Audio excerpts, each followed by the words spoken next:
Barcelona's season has been marked not just by flashes of brilliance from young stars like Lamine Yamal and Fermín López, but by the frustrating rhythm of injuries that continually disrupt Flick's plans. In the last few weeks alone, Raphinha, Fermín López, Joan Garcia, and Lamine Yamal have all suffered various setbacks. Some were minor, others more concerning, but together they've created a fragile situation that forces the coaching staff to rely on academy graduates and tactical improvisation. When Dani Olmo joined Barcelona from RB Leipzig in the summer, the move was seen as a statement signing, a player perfectly tailored to Flick's high-pressing, possession-oriented football. Olmo brought energy, technical precision, and adaptability, qualities Flick had worked with during their time together in the German Bundesliga. But fate has not been kind. After a promising start in Blaugrana colors, the midfielder's momentum has now been halted at a crucial point in the campaign. On Friday morning, the Spanish Football Federation released an official statement confirming Olmo's withdrawal from Spain's squad for their October fixtures against Georgia and Bulgaria. Dani Olmo will not be able to face Georgia in Elche and Bulgaria in Valladolid due to injury. The player arrived last Monday at the training camp with signs of muscle fatigue, as reported by FC Barcelona. Since that moment, the symptoms have been improving little by little with treatment and dosage of loads. So today it was planned that the striker would exclusively do part of the scheduled training, where he has reported muscle discomfort in his left leg. For this reason, he has undergone complementary tests and has been diagnosed with a muscle injury that has been reported to FC Barcelona's medical services. The player will begin his recovery in the national team's training camp, and tomorrow he will return to Barcelona when the rest of the expedition travels to Elche to face the Georgian national team. It's a development that set alarm bells ringing in Catalonia.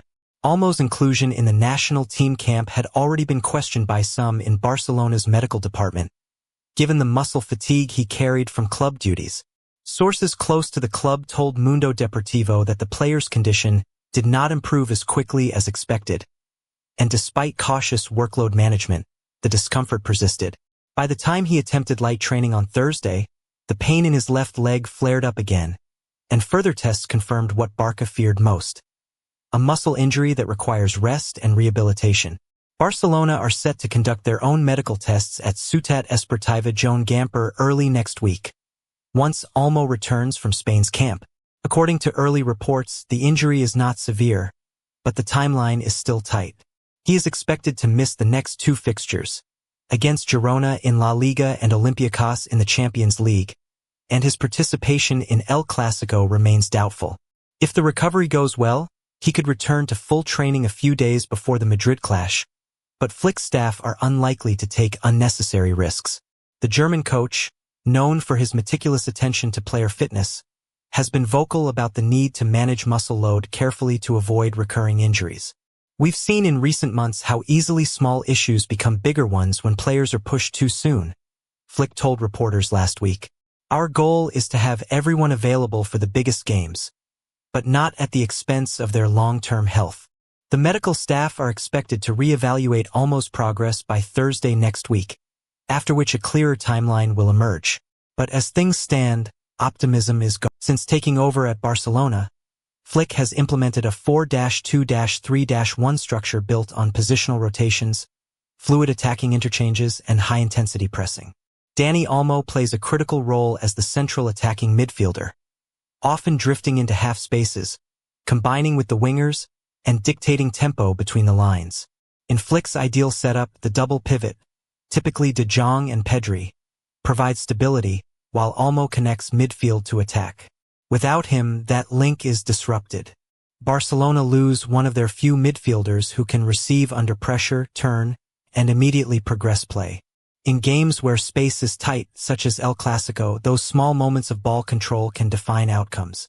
Moreover, Olmo's chemistry with Lamine Yamal and Raphinha on either flank has been one of Barcelona's most promising attacking patterns this season. His ability to draw defenders inward creates space for the wingers to isolate fullbacks, an essential part of Flick's offensive blueprint. Without him, Flick may be forced to rely on Pedri in a more advanced role or experiment with Rooney Bargi further up, both viable but neither ideal. Olmo gives Flick what Thomas Müller gave him at Bayern, intelligence between the lines, pressing trigger understanding, and creativity, observed Spanish journalist Albert Roge in Relevo. Without him, Barcelona lose structure in transition. For Barcelona, the question is whether the next man up can deliver with consistency.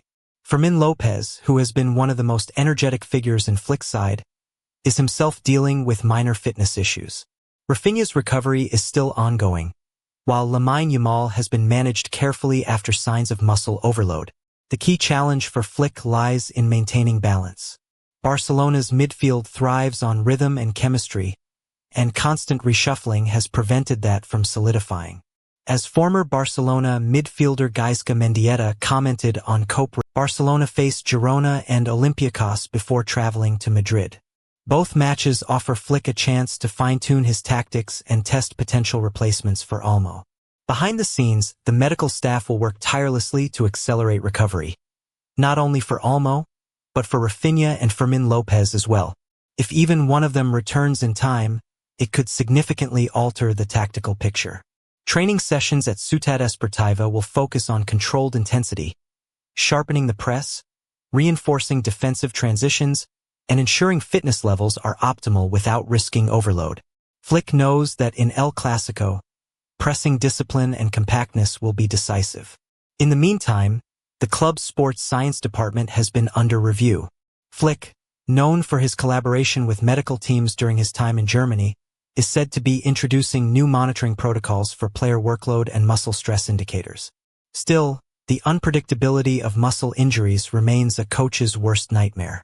Olmo's setback is not catastrophic, but it's another reminder that every fitness concern at Barcelona carries high stakes. So Cullers, there you have it. How would you advise Flick to line up in the games ahead? Drop your comments below.